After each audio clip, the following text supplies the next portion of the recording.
Despedida discreta para Mikhail Gorbachev, funeral do último líder soviético sem honras de Estado e sem Vladimir Putin.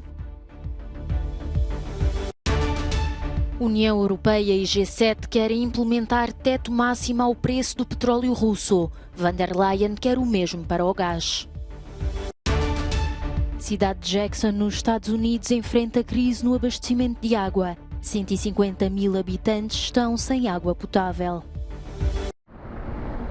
Moscou despede-se discretamente de Mikhail Gorbachev. As cerimónias fúnebres decorrem este sábado, mas o último líder da União Soviética não terá direito a honras de Estado nem a dia de luto nacional. Mesmo o atual presidente, Vladimir Putin, já fez saber que estaria ausente por ter a agenda preenchida. Também não se prevê a presença de chefes de Estado estrangeiros devido ao isolamento imposto à Rússia pela guerra em curso na Ucrânia, a exceção dá pelo nome de Viktor Orbán. O primeiro-ministro húngaro confirmou a sua presença na capital russa para se despedir de Gorbachev. Visto no Ocidente como o pai da perestroika e uma das grandes figuras da democracia no século XX, o Prémio Nobel da Paz em 1990 está longe de ser uma figura consensual na Rússia, onde é visto como responsável pela grave crise económica que se seguiu ao desmantelamento da União Soviética. Vladimir Putin descreveu o momento como a maior catástrofe geopolítica do século passado. A Gazprom anunciou que o fornecimento de gás à Europa através do gasoduto Nord Stream foi completamente suspenso até que uma turbina seja reparada. A previsão era de que o gasoduto Nord Stream 1 abrisse este sábado, após 3 dias de manutenção. No entanto, não existem previsões quanto à retoma do seu normal funcionamento. Entretanto, os ministros das Finanças do G7 anunciaram ter chegado a um consenso para a implementação de um teto máximo ao preço do petróleo russo. O ministro das Finanças alemão disse que o seguro marítimo para as exportações de petróleo russo pode continuar a ser fornecido, mas na condição de que o petróleo e produtos petrolíferos russos sejam adquiridos abaixo de um determinado preço, acrescentou.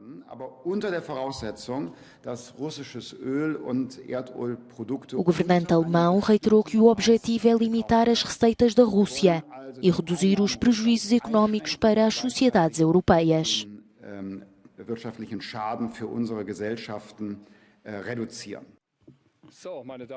Já a Presidente da Comissão Europeia acredita que chegou o momento de estabelecer um preço máximo para o gás proveniente de gasodutos russos para a Europa.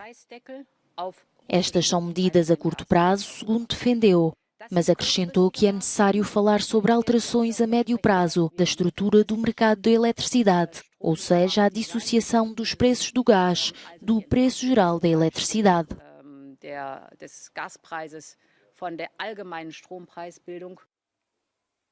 O objetivo dos 7 países mais industrializados do mundo, em conjunto com a União Europeia, é evitar que a Rússia continue a lucrar com a guerra na Ucrânia. O conflito acabou por abalar os mercados financeiros e energéticos mundiais. De regresso a Viena, o diretor da Agência Internacional de Energia Atómica disse que quis ver o que estava a acontecer na central nuclear de Zaporizhia com os próprios olhos. Rafael Grossi já estava a par do que estava a acontecer, mas nada como marcar presença no local. Grossi disse que a diferença entre estar lá e não estar é como entre o dia e a noite. Falou sobre a sua maior preocupação, que é a integridade das instalações, o fornecimento energético e, claro, a equipa, dizendo que o resto são coisas que podem trabalhar, como o sistema de radiação, a cadeia de abastecimento, que é tudo importante, mas em menor escala.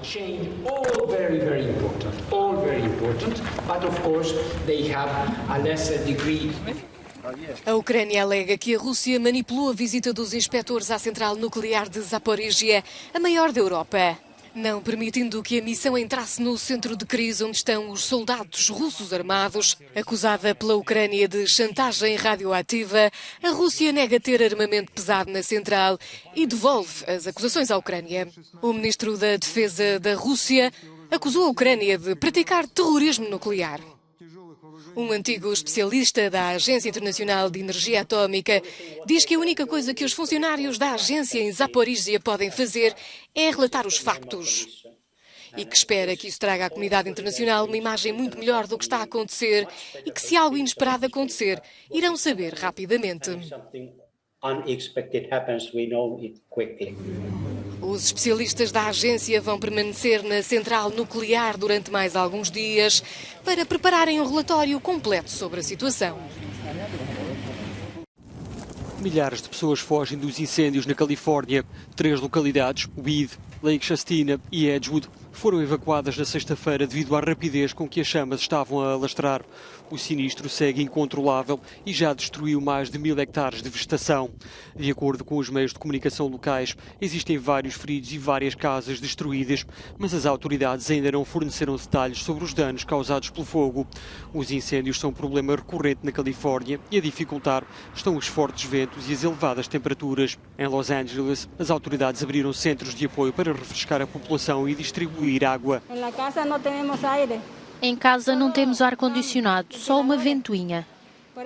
Viemos para aqui porque não podemos estar em casa. De acordo com o Departamento de Emergência de Los Angeles, quando a temperatura superar os 38 graus Celsius, entram em vigor os planos para situações meteorológicas adversas, como mobilizar as tropas, reunir mantimentos e assegurar que há centros em número suficiente.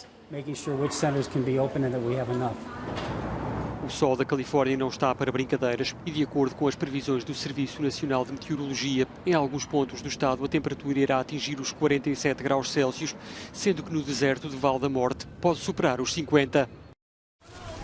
A cidade de Jackson, no estado norte-americano do Mississippi, está a braços com uma crise no abastecimento de água. As chuvas torrenciais, seguidas de inundações na semana passada, provocaram problemas numa estação de tratamento de água da cidade. As autoridades estão a proceder a reparações, mas os 150 mil habitantes, na maioria afro-americanos, continuam privados de água potável. Só quero fazer uma rápida atualização sobre o que estamos a ver na instalação de tratamento da água. A notícia é positiva e tivemos 2 dias consecutivos de melhorias. Estamos a assistir à recuperação em muitos reservatórios.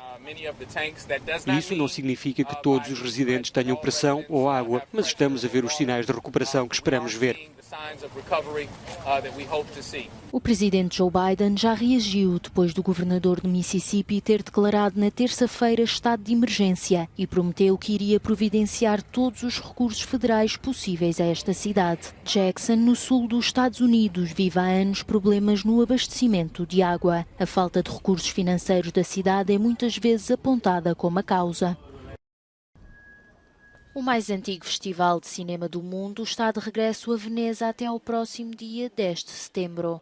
23 filmes estão em competição para o Leão de Ouro, o galardão máximo concedido pelo júri.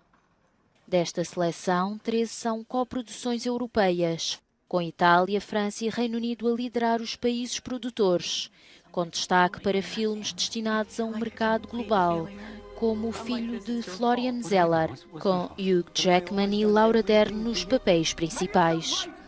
Este filme fala da história de um pai que tenta devolver ao filho adolescente a vontade de viver, numa altura em que este enfrenta uma depressão. Temos muitos grandes filmes, grandes nomes, mas ao mesmo tempo são muitas descobertas. Penso que também muitas surpresas. Entre os filmes independentes, não pertencentes a grandes produtores, está Mónica, de Andrea Palaoro. O drama norte-americano e italiano fala sobre a vida de uma mulher transexual, interpretada por Tracy Lizette, que regressa à casa para cuidar da mãe. Para além dos filmes de produtores tradicionais, a Netflix tem também vindo a assumir um papel importante. A Netflix tornou-se um dos mais importantes atores neste campo, um dos mais importantes produtores de bons filmes, de autor. Estão a produzir filmes de Martin Scorsese, David Fincher, Noah Baumbach, Iñárritu, Cuarón, os cineastas mais quentes do momento. Mon frère est décédé à 0h30 cette nuit. A Netflix tem 4 filmes em competição este ano, incluindo Athena, o filme do realizador Roman Gavras, filho de Costa Gavras, que começa a tornar-se conhecido no mundo do cinema. A sua terceira longa-metragem é uma tragédia moderna e imersiva, numa cidade dos subúrbios parisienses.